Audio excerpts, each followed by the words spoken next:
Buenas tardes a todos. Antes de presentar a nuestro siguiente ponente plenario, Genesee, quería decirles que esta tarde a las 5 hay un panel de ponentes plenarios que hablarán sobre su visión, la visión que ellos tienen sobre el futuro del bilingüismo. Si tenéis alguna pregunta, es decir, ya sabéis cuál va a ser el tema, si hay alguna pregunta nos gustaría que por favor las entregarais antes del comienzo del panel, entre la hora de la comida, se la entregarais a cualquiera de las azafatas para que se pueda dar respuesta, a contestar al mayor número de ellas. Eso será esa tarde a las 5. Bien, y ya sin más, paso a presentar a Fred Genesee. When I learned that I was going to introduce Fred Genesee in his talk, in his plenary session, I sent him a message telling him that it was going to be an honor and a pleasure to do so. And I asked him, well, would you like me to tell you anything about you? His email said, literally, how's this? And he suggested that I reword those words in a natural way. And you know, Fred, that your wish is a command. What can I tell you about Fred Genesee? Well, I met him last year in the first edition of this conference, and he did it so well that we decided to invite him again. Since then, we've been in contact. We've been emailing in many occasions. I sometimes ask him for pieces of advice. Apart from being an excellent and great professional, I can tell you that he is the fastest emailer I've ever known. Whenever I send him a message, it takes about 2 minutes to receive an answer. If by chance I ask him about something which is a bit more complex, it might take about 5 minutes, which makes me feel really anxious when I say, well, that's impossible. I have to wait for 3 more minutes. But I promise there is always an answer. But now, going back to more serious things, I have to tell you, and I hope this is quite natural, that it's an honor and a pleasure to be here with you today. And Fred Genesee is a professor in the Department of Psychology at McGill University, Montreal, where he has worked since 1978. He has carried out research on some of the first immersion programs implemented in Canada and has helped educators around the world develop their own immersion programs. His work has sought to debunk persistent myths surrounding bilingualism and second language acquisition in early childhood. Dr. Genesee's current research interests include language acquisition in preschool bilingual children, internationally adopted children, and the language and academic development of at-risk students attending bilingual programs.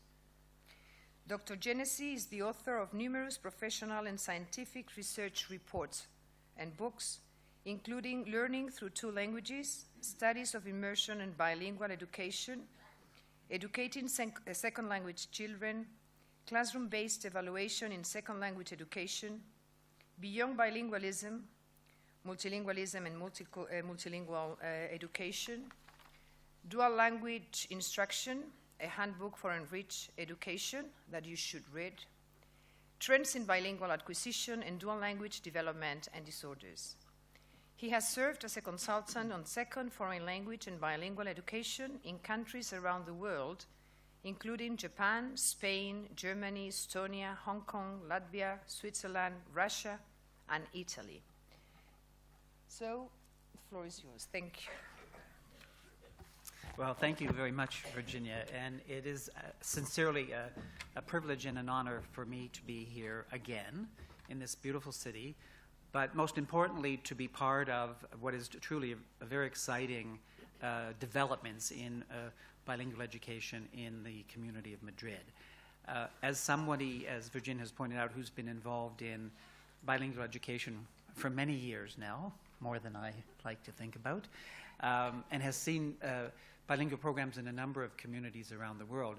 I have to say that the project here in Madrid, and I say project for a specific reason, is truly one of the most impressive I have seen, because not only are you implementing bilingual education on a grand scale, I've never seen so many bilingual schools in one school district at one time, but also you have, in starting these programs, you have put the emphasis in areas which I think are really the right place, in particular talking about professional development and program development.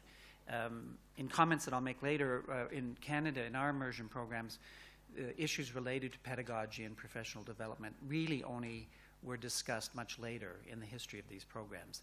And I think that your emphasis on professional development, materials development, and so on is really, really critical, especially in these early years as these programs begin, because the groundwork that you establish now will be important for the future success of these programs. I also want to just say that, in case you don't feel this way already, that it's exciting to be involved in a bilingual program, because as educators, of course, we change the lives of children every day, and all children will be enriched by the education that we offer them in our schools. But one of the truly exciting things about being involved in a bilingual program, especially if you're a teacher, is that you change these children's lives in ways that you can't imagine, because you're doing something that has not been done before in these schools, and you're giving them experiences that they will not have in the other program. All children will go to school, and in many of the children in your community will be in bilingual programs, and they will be enriched by this experience in ways that you can't imagine. So I would encourage you, as the program matures and develops, that you invite some of your students back to speak at conferences like this, so that you can really see the fruits of your labors and your initiatives.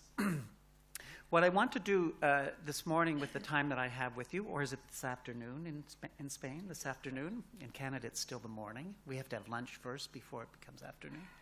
I want to talk to you about some research that I have done, but research that I have been involved in reviewing on the acquisition of reading skills. And I feel it's important to preface my presentation to you by saying that I'm coming to you as a researcher. I'm not a classroom teacher. I'm a researcher who is interested in classroom practices and in bilingual programs, obviously. But I say this because language development and reading development are interesting phenomena from an educational point of view, because they involve the acquisition, a kind of natural phenomenon, oral language development. And as a result, research often has some important things to say to educators that might improve their practices and improve their outcomes. But research does not have all of the answers. In fact, I think it doesn't have answers to some of the most important questions that you face in your classrooms on a day-to-day basis. And also the kinds of information I will share with you has to be processed. You need to think about it carefully. You need to think about it critically. So I see this really as an invitation to enter into a dialogue, a conversation about what these research findings mean for classroom practice. Because in and of themselves, they're interesting from a theoretical point of view, but for our collective purposes, the really important issue is how can they help us to inform education, or how can they not? It may be that there's not enough information for us to make a difference. I also want to caution by saying that much of what I have to say may sound very familiar to you, because you may already know these things. Sometimes researchers have a tendency of pointing out the obvious, and the classroom teachers already know this. So if that's the case, then I'm reassured that research is on the right track, and I apologize for not saying anything new and exciting. But I hope that there's a few things in what I have to say this morning that you will find useful, or at least provocative and worth discussing further. So I probably don't need to start off by saying this, but I feel like I need a beginning. And the beginning is to point out how important reading is. Reading is important because it's one of the major objectives of education. Children don't learn to read, for the most part, unless they go to school. It actually, as Virginia pointed out in her session this morning, reading is not a natural language skill. It's rather artificial in a way, although it's a skill that all children need to acquire. It's important because it's an objective of education, but reading also becomes a tool for learning in school and outside school.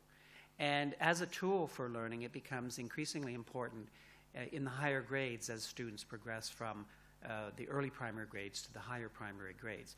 And I'm going to repeat that a number of times because I think one of the lessons or one of the messages that is coming out of research about reading acquisition in second language learners, which I think have significant implications for educational practice, is how children learn to read to learn, not how they learn to read. Reading acquisition and reading competence is important for all students. It's particularly important for students in bilingual programs because they're learning to read in a language that they have not yet mastered and frankly may never fully master. And difficulties in learning to read, at least in our programs in Canada, are often a major reason why children leave the program. So children start the program very enthusiastically, but they encounter difficulties in learning to read. And often this is the beginning of a process where they actually leave the program. Not because they necessarily have a reading impairment, but they're just having trouble learning to read. So reading is important for that reason, that we help these children with these difficulties. It's also important because there is actually a fairly high incidence of reading impairment as a clinical difficulty. And it's estimated that it ranges anywhere from 9 to 10% to upwards of 20%. It's very hard to know precisely what the levels of reading impairment are. But these are children also who need to benefit from learning to read. And I think in many cases, children at risk for reading difficulty or even language difficulties, impairment, are children who benefit particularly from being bilingual, because these are children for whom bilingual competence, oral and written, is a real asset for them when they leave school. And because reading difficulties can pose a barrier to success in bilingual programs, it's important that we understand the process of reading acquisition. So this is what I'd like to do. I want to talk about what learning to read involves. And a lot of this, as I say, may be very familiar to you. And I want to ask more specifically, is learning to read in a second language like learning to read in a first language? This is important to know because if it is, then a lot of what we know about effective pedagogy for first language reading instruction will help us design effective second language reading instruction. But I also want to look at, and the research has looked at, how learning to read in a second language might be different from learning to read in a first language, and what are the implications of those differences for instruction and materials development. I want to look at the issue, an issue that's particularly of interest to me is the role of the first language in learning to read in a second language, because we've had a tendency in the Canadian programs to keep the first language and the second language of the students very, very separate, on the assumption that in order to learn the second language, it's important that everybody use that language. But I think what the research is really teaching us is that we may need to be more flexible in how we involve the first language as we're teaching students how to read in a second language. I also, if I have time, want to talk about children with reading difficulties, not necessarily reading impairment, but reading difficulties. And some suggestions based on my own research on English-speaking children in French immersion program, how we can identify these children early on in their school, as early as the first year of primary, and how we can also provide additional support for these children so that their reading difficulties don't become chronic and barriers to their success in these programs. So we'll see if we have time for that. I should say that the research that I'm going to summarize, I'm not going to give you all the boring details of the research. I'm going to give you the summaries of the research and my interpretation of the research in a way that I hope will keep you awake. I think these are my interpretations of a great deal of research. There is a lot of research on learning to read in a second language now. Some of that is research that has looked at Spanish-speaking children who are in English medium schools in the United States. So these are children who are what we would call minority language learners, who are acquiring a majority language, English, in order to do well in English-speaking schools. And I know that the focus of the bilingual programs in Madrid is really for majority language children who speak Spanish when they come to school. But I can't help but refer at certain times to minority language students, immigrant children who also might be in bilingual programs, or they might be in Spanish only programs, because there's some interesting implications of these results for what we do with these children.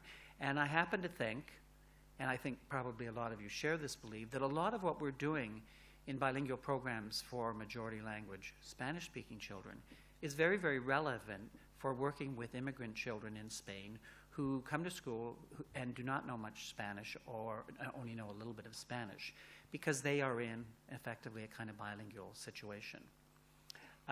But some of the research I'm going to summarize comes from research in Canada, which looks at children that are similar to the children you are working with.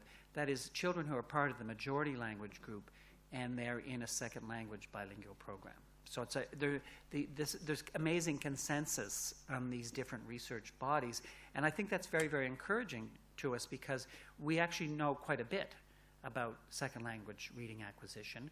What we know less about is how to be effective in teaching children how to read in a second language, and that's where collectively we can talk about the implications of these findings. So in a very, very simplistic way, the research on learning to read in a second language says that learning to read in a second language is very similar to learning to read in a first language in some important ways. First of all, and I'm going to elaborate on these points after I summarize them. First of all, it's a very complex process. Secondly, with respect to the linguistic components of learning to read, and there's more to learning to read than the language, as I will show you in a moment, as I'm sure you understand. But the linguistic components themselves are also very complex, and they relate to one another in a kind of hierarchical way, so that there's small units that need to be mastered, small level skills, and those are important for mastering the more complex and big unit skills. And the process and learning to read in a second language is a cumulative or a developmental process, and I'll show you what I mean by that. I don't think there's actually anything really new in this, but sometimes it's useful to hear it from a slightly different vantage point. But at the same time, research shows that there's some really important differences between how children learn to read in a second language and how they learn to read in a first language. One is that L2 readers have different cultural backgrounds and therefore different knowledge of the world. That may not be so true of children who are native Spanish speakers and coming to your programs, but it's certainly true of children who come to these programs who are not native Spanish speakers or who have very different cultural, ethnic backgrounds. Obviously, L2 readers are different from L1 readers because they are still acquiring the language. And I think that some of the most important implications of this research pertain to this point. And finally, L2 readers are different from L1 readers because they already know another language. And this is the issue of how we involve this first language in the second language reading development and teaching. So I'm going to start off by talking about research which shows that there's important similarities between L1 and L2 reading acquisition. And I'm going to do this just by walking you through a simple example. Here's a text that I made up that we might expect students in grade 2 or grade 3 to read. And you can read it for yourself. Just take a minute to read it.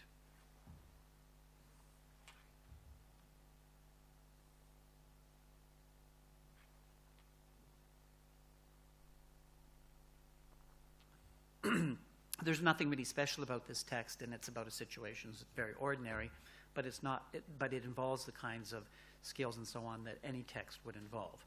But I want to use it as simply an illustration to make what I have to say a little bit more concrete, and in particular to illustrate how complex the process of learning to read is. So on the one hand, if children are going to learn to read successfully, they have to be motivated and interested in the activity of reading. They have to be interested in the material that's available to read. So that's not a linguistic factor, but it's a factor that we always have to take into account. It also requires some background knowledge. So in order to, you could read this text but not understand it if you don't understand what a dentist is, if you don't understand the process of going to a dentist, that you make an appointment, you sit in the waiting room, often you can't get in right away, so you have books to look at, and that most people are nervous about going to a dentist. So this is information which makes comprehension of this text much easier to grasp. If you don't have that information, then you really can't understand this text very well. So those are the non-linguistic components of reading acquisition, which are critical, and they're critical at all stages of reading development. And then there's the language skills, and these are the ones that I want to focus on because these are the skills that researchers have really focused on. And very simply, in order to read this text, you need to acquire certain kinds of language skills. And often researchers refer to these as word-level skills and text-level skills, or I sometimes just say small unit skills and large unit skills. So the small unit skills are related to reading words, the knowledge that words are made up of sounds, that sounds get combined into specific patterns to form words, that those sounds get represented in a written form, and that words are separated by spaces in the page and so on. So these are really, really important small unit skills. As proficient readers, we forget that for some readers, these are the hardest parts of learning to read. As a proficient reader, you just ignore this, but they are really important. But the other set of skills that are important in reading this text are related to complex oral language abilities, academic vocabulary, but knowledge about words, not just knowledge of words, but knowledge about words. How are words formed? How are words changed from nouns into verbs or from adjectives into adverbs? How is meaning represented in more complex forms in a sentence and so forth and so on? And you'll see that these are really the most interesting things related to reading acquisition, I think. And they're also the things that we as bilingual educators need to really focus on in ways that maybe we aren't always. So reading acquisition is complex because it involves these multiple components.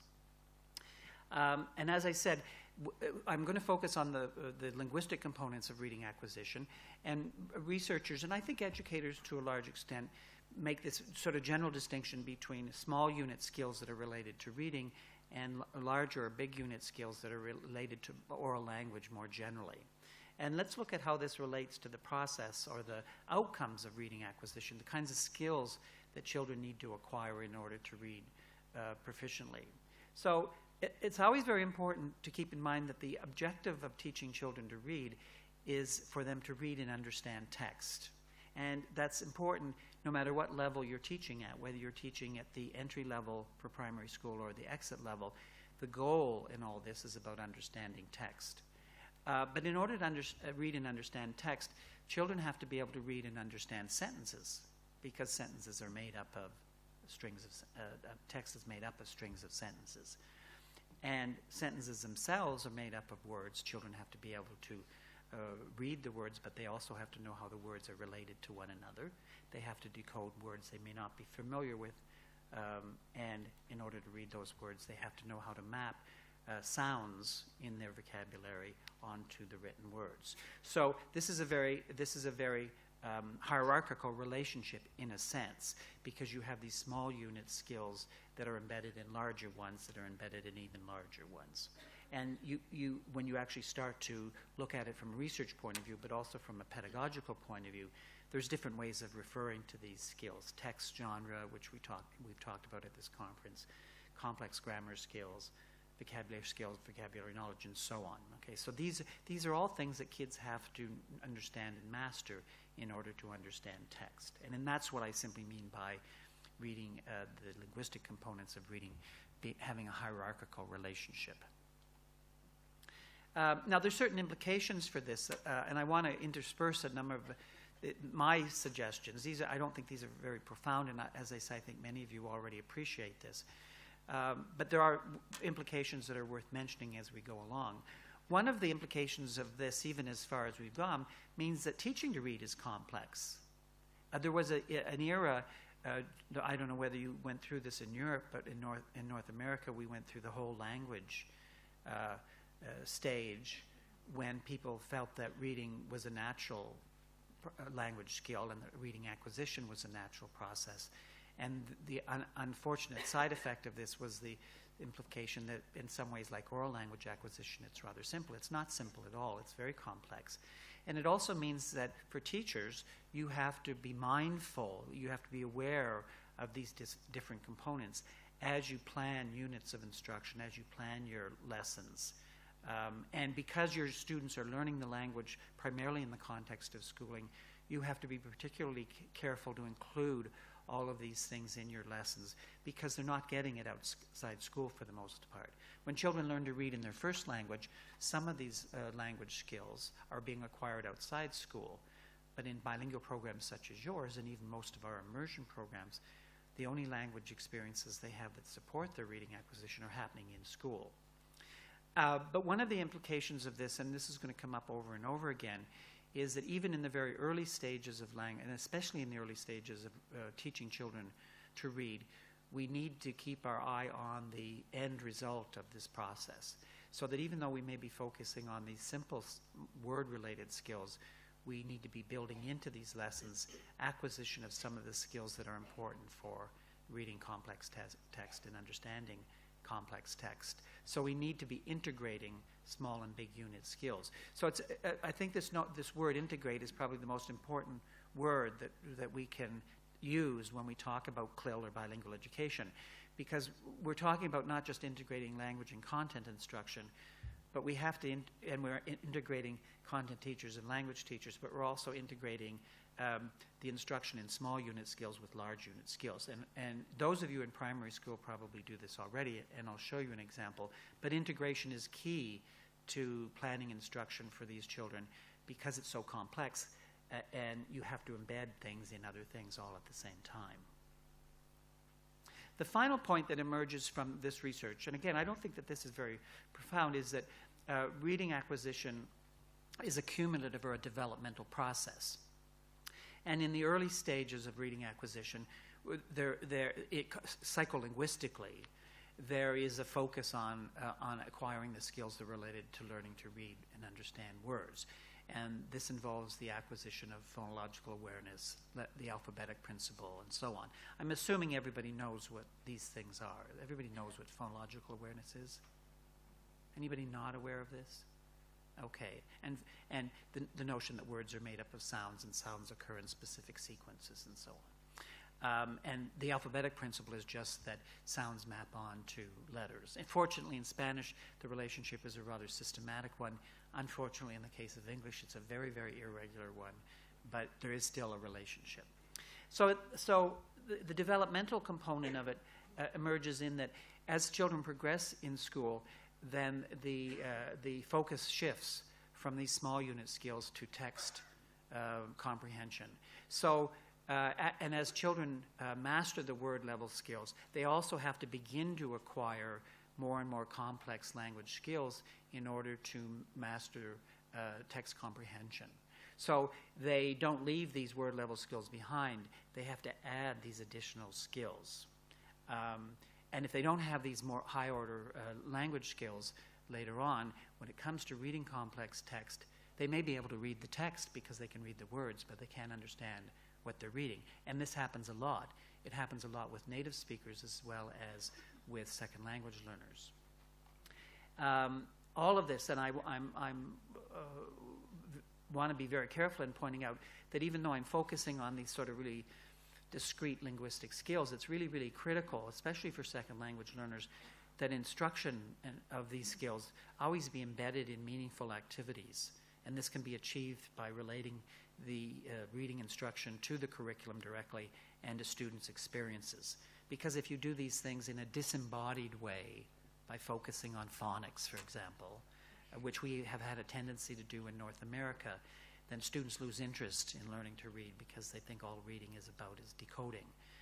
And that's the best way to kill their enthusiasm for it. So it's always important as we think about this process, even though it is true that different skills are important at different stages, meaning is important at all stages.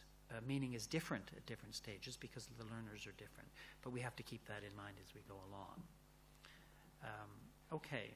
So just from a simple pedagogical point of view, kids go through different stages, if you like.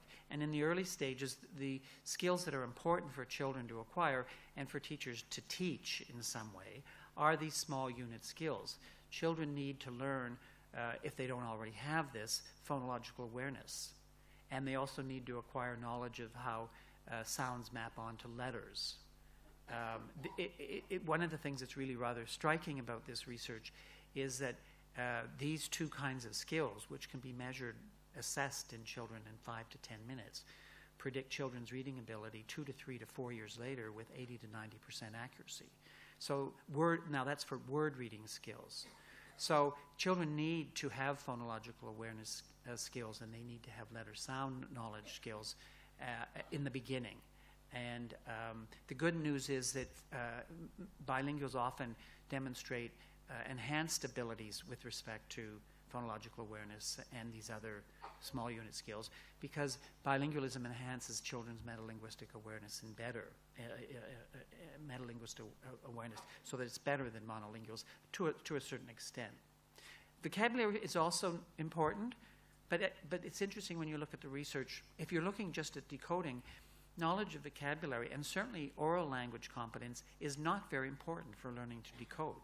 Children can learn to decode quite effectively without much vocabulary in the second language, and certainly without much oral language competence. So when you look at this research, there's very high correlations between these skills, phonological awareness and letter sound knowledge, and word reading, but there's almost no correlation between their knowledge of vocabulary and their oral competence in decoding. So children are very good at learning to read words, even before they know the language very well. Now that's very useful because it means we can get into the job of teaching kids reading in a certain sense, even before they know the language very well. And this is sort of contrary to traditional views that we think that children shouldn't be learning to read until they have some fairly good competence in the oral language. But that's actually not true. You can actually get kids going on the reading business, the business of reading words, very early on. And you can do this in an engaging way, and Virginia showed us some engaging ways to do this. Now, the other interesting thing is second language readers typically do not have trouble learning to decode. And this is really quite evident in a lot of the research. If you compare children who are learning to read in a second language and children who are learning to read in a first language, the second language children are often doing as well or better in decoding than the children who are learning to read in their first language. So this is as important as this stage in reading acquisition is. It's not actually a major problem for most children, although it is a problem for children who have reading impairment, and I want to come back to that. Now, just on this point before I move on, some children, and I suspect that many children in Madrid, will come to school and they've already acquired these, what I would call foundational skills. They've had some literacy experiences at home.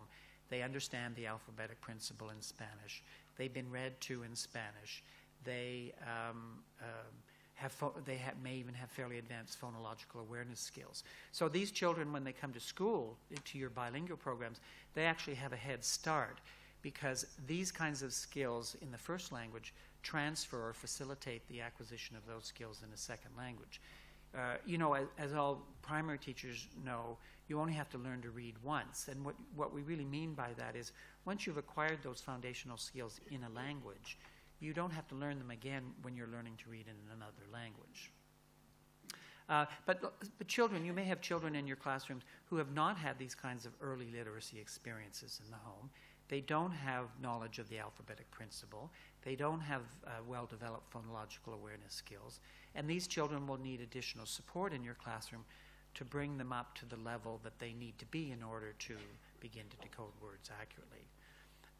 So my view is, which is not always a very popular view in this day and age when there's so much testing going on, is that classroom teachers, a good thing to do when you, especially in the very early primary grades, the entry grades, you actually do some informal assessment of your children's abilities in these foundational skills to see where they're at. My guess is that many of the children you're working with will be well advanced in these foundational skills. If you have immigrant children, or if you have children who don't speak Spanish as a first language, or even some native Spanish-speaking children who are living in homes where they haven't had a chance to acquire a lot of print readiness skills, it's important to know that so that you can give them additional support in the early stages of schooling. And this can be done in the first language, and you'll see that this is an extremely valuable finding, because it means that you can start to identify children who need additional support really, really early on. Now, in the later stages, when the focus of attention moves to reading text for comprehension, still children need these word decoding skills, but in addition, they need additional language skills, oral language skills. They need more advanced vocabulary knowledge, not just a large vocabulary, but they need the vocabulary that's associated with academic domains, which is not the kind of vocabulary that they're learning outside of the school context. There's really interesting research that looks at the kinds of vocabulary that are in academic texts that children that read in school, and the kinds of vocabulary they use in their day-to-day language. And other than words like and the and in and on, there's surprisingly little overlap between the kind of vocabulary children acquire outside school and the kind of vocabulary they need in school to read academic texts. But kids also need to know how words function, how a word root can be used to form a noun, a verb, an adjective, and an adverb, and so forth and so on. And they also need complex grammar skills. And they need these kinds of language skills in order to comprehend the words that they're reading and the sentences that they're reading. Otherwise, they can read the words, but they're not able to map it onto language, and they're not able to draw the meaning out of it. So one of the one of the findings from this research, both with English language learners in the United States, but French immersion children in Canada, is that L2 readers do have difficulty with text comprehension. They don't master text comprehension easily.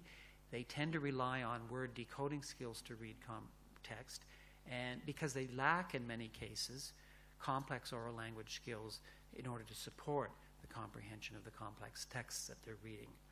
So one of the recommendations here is that even in the early primary grades, second language bilingual teachers need to be, while they're working on word decoding skills, they need to be building their students' vocabulary skills and complex oral language skills, so that when they get to the higher grades, those oral language skills are in place and they can understand what they're reading. So I've given you a very general overview of what research says about first language reading acquisition.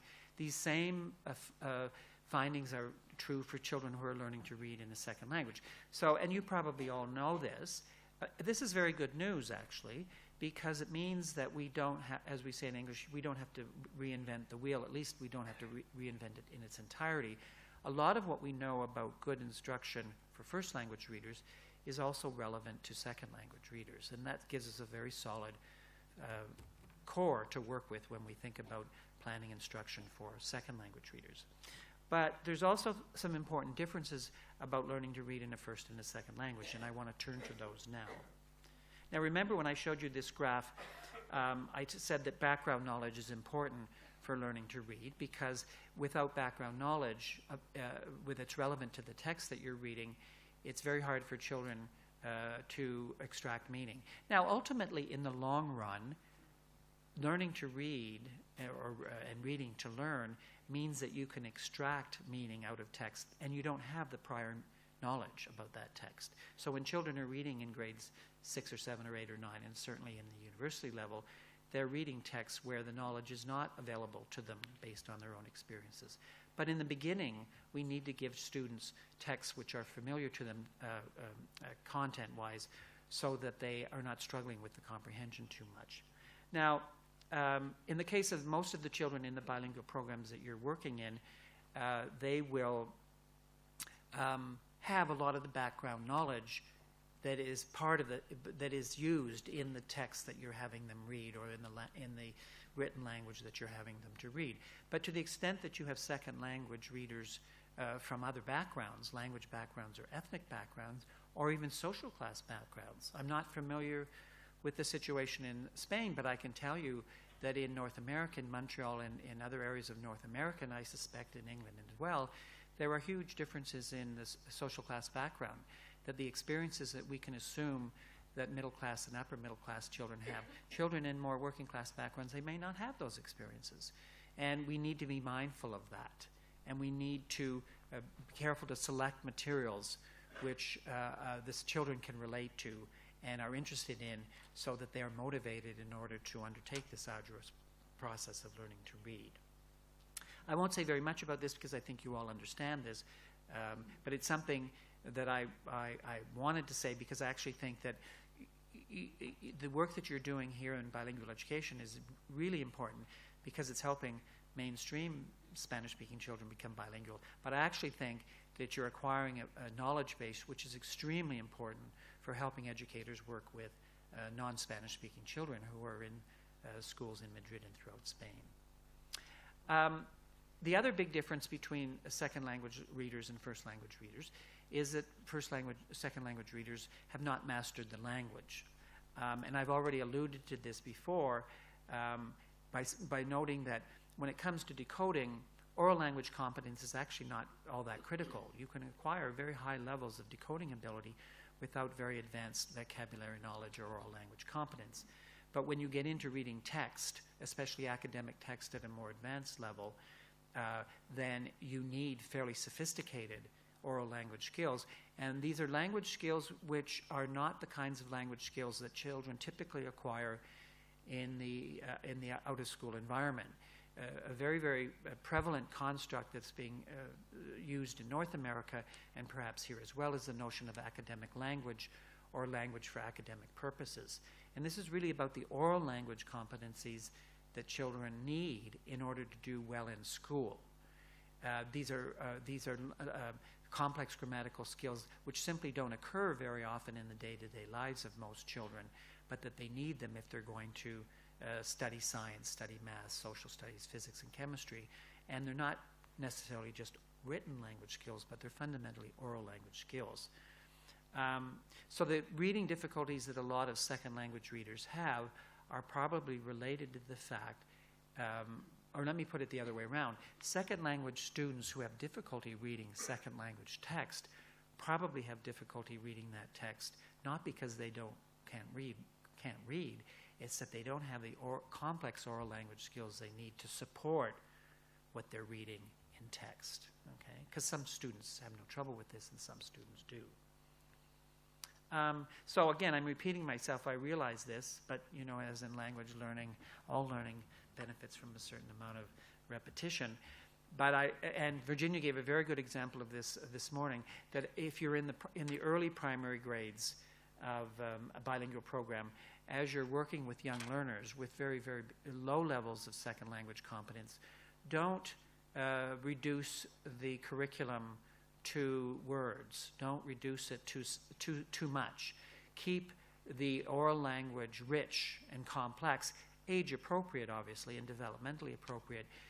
You focus on simple things, but you embed it in things that are more complex, because what you want to be doing is developing their vocabulary skills and oral language skills early on, so that when they come to grade 4 or grade 5 and they're reading about scientific matters, or they're reading about history or geography or social phenomena, they have the complex oral language skills they need in order to read and comprehend that text. There can be, I don't know, again, I'm mindful that there may be cultural differences between how North American educators function and how Spanish educators function, but there can be a tendency in the early grades for people to focus on the simple, small things, which is appropriate, but to totally ignore these more complex language skills, and I would recommend that you strike a better balance. So how do you do this? Again, integration is important, and I'm going to give you a simple example. I'm embarrassed to give you this example because I'm sure that you do much more interesting and exciting things, but just to make my point, that you know, as you're working in the primary grades and you're trying to ensure that all of your students have these foundational skills, especially students who you have already identified from your informal assessment don't have phonological awareness and don't know the alphabetic principle, you want to emphasize this. But you don't want to just focus on this stuff because it's ultimately not very interesting. And you don't have time. I mean, one of the things about bilingual education as teachers, you don't have time to focus on one thing at a time. You have to focus on at least 2 things and usually 4 or 5 things. And when it comes to reading instruction, that's actually fine. That's a good thing to do.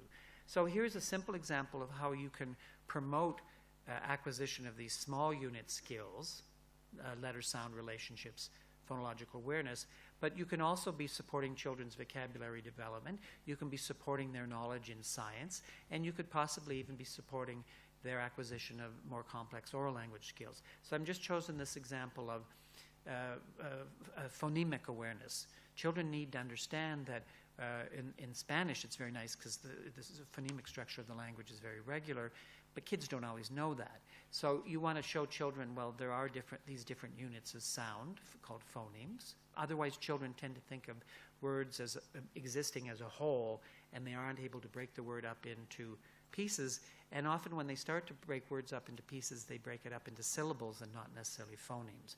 But if you've got a phonemic language written system, then it's useful to learn the phonemic relationships. So say you could do this by, and this is a typical thing, that you use rhymes, or you use alliteration in this case, words that begin with the B sound. But in order to make it more than just a trivial exercise, you link it to the names of animals. And these could be animals that are part of a science unit. So you talk about bears and birds and bees and butterflies and bugs. And even in the very beginning, kids will find this kind of fun. Kids really get into this stuff. I had a friend whose daughter had just all of a sudden realized that words were made up of sounds, and she was just going crazy with this stuff. And this is important. But you don't want to focus on just that. You can do it in ways that implicate meaning by talking about animals that are part of a science unit. But then you can say, well, what's the difference between a bear and a bee? These are not, they're all animals, but they're not the same kinds of animals. And what are animals? Well, animals are all of these things, but some animals are mammals and some animals are insects or whatever. So you can use this very simple phonemic awareness activity to expand their metalinguistic awareness, their knowledge that there's categories of words. There's high-order category of words, which include other smaller categories. But then you can also talk about their habitats and so on. So this is a probably very naive example, but it's an example of the kinds of things that we are finding that in immersion programs we have to do. We have to integrate these different kinds of language skills in more complex ones so that the kids are, while they're focusing at this level, they're really also learning languages that are a higher level. Now, the other really important finding that's emerged from this research, which again I think all of us know, but it was really quite a revelation for me to see this supported in this research, and that is that learners already know another language. So this diagram that I showed you, which kind of pulls all this information together, this is characteristic of how kids learn to read in a first or a second language. But the difference is that when second language readers are involved in this process, it's influenced by their knowledge of the first language and by the knowledge they've acquired in the first language or their experiences in the second language. Okay? So the process of second language reading acquisition doesn't necessarily unfold in exactly the same way as it does in first language readers, because it's being influenced by what children know about their first language and what they know in their first language. So these are some examples of knowledge and skills from a first language that influence the acquisition of knowledge in a second language. Print awareness, the idea that these black squiggles relate to words that these children already know, that these squiggles are actually meaningful, that these squiggles are organized in a certain way from left to right and top to bottom and so on, that the spaces mean that this is a new word. Letter sound knowledge, phonological awareness, which we've talked about, decoding skills, vocabulary skills. These are skills which that children have in their first language, or may not, but children who have them in their first language will influence their acquisition of these skills in a second language. So this is what people mean when they say you don't only have to learn to read once, because once you've figured this part out, which is the hard part for young children, then you know that this is also true of a second language, and you simply have to figure out what the mappings are. Now, I don't know what the attitude here is, so I may be being a little bit culturally self-centered here, but there has been a real tendency in North American educational circles and in homes and in schools to think that L1 influences are bad, that we should, in a bilingual program especially, if we're in the English time, we should use only English. And that if you're raising your children bilingually, how many are you raising children bilingually? Okay. So there's a common belief that if we're raising children bilingually, we really have to keep these languages separate, right? Because the child will get confused and one language will interfere with the other language. Now, I'm going to walk you through a very simple insight that I had a while ago, which I think is actually rather important, and maybe I'm just showing my own stupidity, but there's a lot of times when second language learners, there's an influence of their first language on their second language.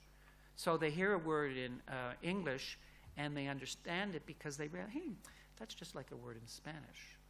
But when they do this, we don't see it as transfer because we think, oh, they just got it right. This is a really good student. This is my child. This child understands English really well. But really what the child is doing in their head is making a connection between something that's unfamiliar in the second language and something that they already know in their first language. They might also say, hey, but this sounds like a word in Spanish, but it actually doesn't mean exactly the same thing. So when children do this, we don't see this as transfer because they get it right. On the other hand, the instances of transfer that we do see are when they get it wrong, right? So they go to read a word in English, but they're reading it as if it's Spanish. So they're pronouncing the J sound like an H, and they're not producing it as a J sound as it would in English. And we see that there's an influence of the L1 on the L2. And so the examples of transfer that really are clear to us are the examples when they get it wrong. And I think that this is often where this notion that transfer is bad comes from is we only see the examples that produce errors. But in fact, when you think about it, transfer is a good thing, whether it produces an error or not. Because what it's saying is that children are making connections with knowledge that they already have to help them understand new words or new things about the new language. And when you think of it, it can't help but be a good thing because because these two languages are the reason I have the brains is that these children only have one brain, but they have two languages. And of course these languages are going to be relating to one another. The idea that we think that they should keep these languages separate and that we should keep them separate is really absurd. That's like saying to you when you come to Canada and you have to use French, you should just totally ignore Spanish and English. Even if you wanted to, you can't. And that's because your brain has interconnections between these languages. So we should be taking advantages of these connections. And here's a very old study that is really an interesting one in my mind that looked at English language learners in the United States. And rather than focusing on the children who are having difficulty, which is the typical focus of this research, these are not immigrant children necessarily, but they were non-native speakers of English. And what they found was that the successful L2 readers in the study were using the same strategies when they're reading their first language as when reading their second language. So this gives evidence that there's transfer, okay? But the other thing that was interesting about it is that the successful L2 readers were using different strategies from the successful L1 readers. And the differences were that the second language readers were using bilingual strategies. They were making connections between cognate words. They were using translation. They thought, I can't understand this in English. I'm going to translate it into Spanish and then go back into English. They were using a variety of bilingual strategies to help them figure out how to read in English.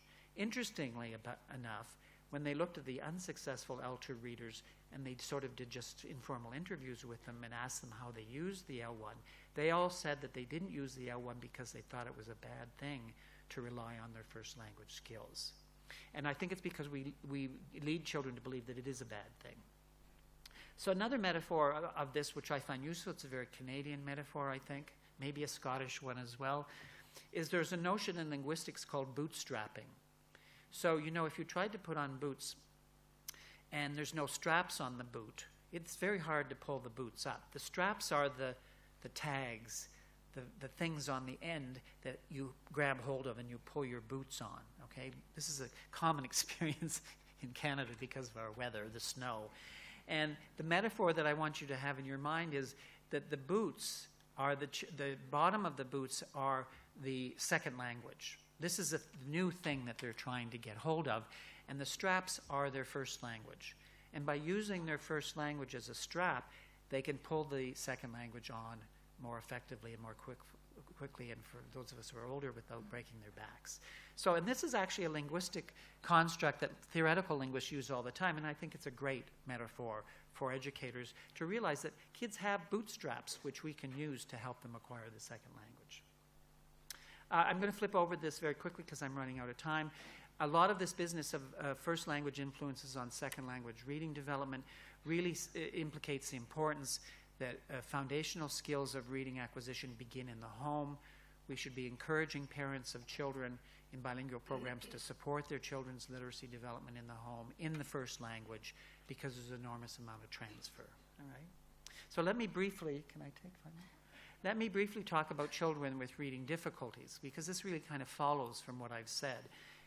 First of all, I think that this is, I don't know what your predisposition about children who struggle in your programs is, but my own personal philosophy, politics if you like, is that as we develop these programs, we have to be very, very careful to ensure that they're available to all learners, not just learners who are strong students who don't have learning challenges. We do not want these programs to become elitist because, first of all children should have the benefits of bilingualism.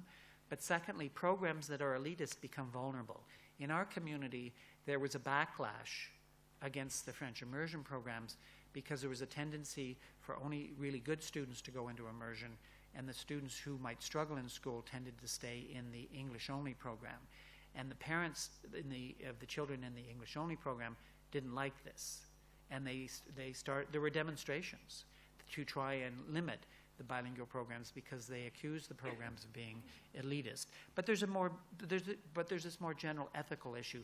There's no reason for these children to be excluded from bilingual programs. There's no evidence that they can't succeed in these programs, and we could do a whole talk on that. I won't. So I think it's really an important thing, and we have to take it very seriously.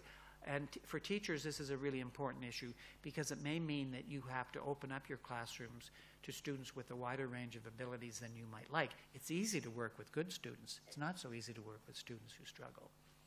Now, one of the things I want to say, and again, I hope I'm not talking down to you, is that learning to read in a second language is not a risk factor for reading impairment. Because you're learning to read in a second language does not mean you're more likely to have a clinical impairment in reading ability. And there's a lot of people in our community who think that kids who are in bilingual programs and have reading impairment, and by that I mean in the clinical sense, that the bilingualism has actually been a factor in bringing about this impairment. That's simply not true. And I could give you the evidence for that, but you'll have to take my word. Learning to read in a second language, being bilingual, is not a risk factor for being language impaired or reading impaired. There should be the same proportion of children in bilingual programs who are reading impaired as there are children in monolingual programs who are reading impaired. And in our schools, it runs as much as 7 to 10% and maybe as high as 20, we don't know. However, second language readers are at greater risk for reading difficulty. They're likely to encounter more difficulties learning to read because they're still acquiring the language that they have to read in, okay? But most reading difficulties, not necessarily reading impairment, but most reading difficulties can be handled in the context of a classroom instruction, which is differentiated. So this is very quick. I appreciate this is a little bit too fast, but here's what the research suggests that we can and should be doing in order to make these programs as inclusive as possible. That as children enter the program, especially if it's in, say, kindergarten or even higher, we can be doing informal assessments of these children's readiness for reading by looking at their phonological awareness skills and their knowledge of the alphabetic principle. Now, there is a dilemma in identifying children who are at risk for reading impairment and reading difficulty, in that children who struggle with reading in a second language, where there's always the possibility that it's not a reading impairment, it's that they haven't acquired the language. So there's a tendency in our school to say, well, this child isn't doing very well in reading in kindergarten, let's wait another year, he'll acquire the language better, and then we'll look. Grade 1 comes along and we think, this child's still not doing very well, but you know, his language is still not very well, let's wait another year. So then you're up to grade 2, grade 3, and then you're saying, these reading problems are not going away, we should get this child special attention. The problem is, by then you've got a real reading problem. The child hates reading, the child hates school, the child's not learning, and it becomes a really difficult thing to do. And as long as we assume that we can only assess their reading readiness in the L2, we're stuck in this problem. But if we can actually assess these children informally in their L1, we're able to actually do this very early on. We did a study with children in kindergarten, English-speaking children in Canada in French immersion programs. We assessed their reading readiness at the beginning of kindergarten, the end of kindergarten, and then we looked at their reading performance at the end of grade 1, 2, and 3. We were able to predict with 80% accuracy the children who were having difficulty learning to read 2 years later in their second language. And we could use their kindergarten measures to do that in the first language. So what that means is if you do this in kindergarten, our predictions from early stages of kindergarten were not as good as our predictors in the later stages, but it means that you can start identifying children who need additional support, learning these foundational skills, even in the first year in the program, so that they don't fall further and further behind. So by using the native language in these ways, and these tests are very easy to give, then you're able to start to differentiate instruction very, very early on. Just one word about support for these kids, and then I'll conclude. There is not a lot of research on what constitutes effective remediation for these children, but what is out there is pointing in this direction, that children who have trouble learning to read need focused instruction, additional support, focus on the specific difficulties of the child. Don't put them all together in one group and give them all the same reading intervention. Identify their specific difficulties, focus the remediation, and make the remediation explicit and direct, where you're really very clear what it is you want the children to focus on, and individualize it so that it's tailored to individual children, and make sure it's sustained over some time. Many children will respond very positively to this early on because they're not reading impaired, they just don't have those foundational skills. If children continue to show poor response to intervention in the classroom, then it's appropriate to refer them to clinical intervention. But you don't need to refer all of these children to clinical intervention. So I apologize for making this so brief, but so let me just sum up. There's a lot of important things about reading acquisition that are the same for first and second language readers. That allows us as teachers to bootstrap into the process of planning instruction for these children. But there are also some important differences between first and second language reading acquisition. And the two critical ones are, as the kids are still acquiring the language, we need to develop their oral language competencies at all stages, not just wait till they get into grade 4 and 5. It also means teachers should be using the target language a lot, if not all the time. And they also, the other finding we have is that their first language competencies are useful bootstrap that they can use in acquiring literacy in a second language. So I'm just going to end there and say thank you.